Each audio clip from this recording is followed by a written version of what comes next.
Cowboys. Joe Buck is standing by with a call and with a nod to Seattle's favorite son, Jimi Hendrix. Why don't we just start off by saying, hey, Joe.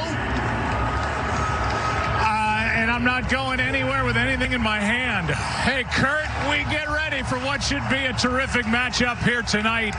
And two teams that come rolling into this wild card matchup, the Seattle Seahawks and the Dallas Cowboys. And now welcome inside the broadcast booth, everybody. I'm Joe Buck. Next to Hall of Famer Troy Aikman. Aaron Andrews is coming up in just a second. Well, yeah, these two teams met in week 3. That feels like a lifetime ago to both clubs.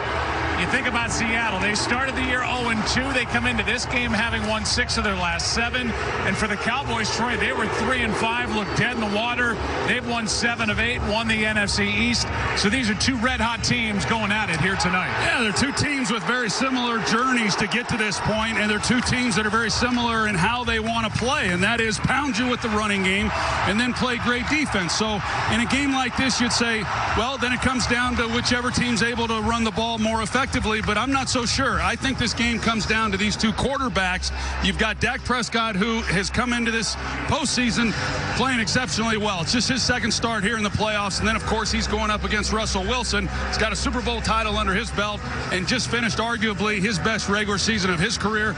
Should be a lot of fun. Can't wait. How about more on the Dallas Cowboys? Let's go down to the sideline and Aaron Andrews. Joe, you mentioned that matchup in week 3 between these two teams. Quarterback Dak Prescott told me when he had to go back and look at the film this week, he was disgusted. Of course, he was sacked 5 times, threw 2 interceptions. He said to me, you could just see the lack of trust I had, and I was letting Seattle I was more worried about what they were doing. He said, now we have a complete rotation of guys. I feel more comfortable. I feel more aggressive. And as you both mentioned, Amari Cooper is in the mix. As head coach Jason Garrett says, he is allowing this offense to be explosive, and they can attack Seattle's defense in a much different way this time around. Joe?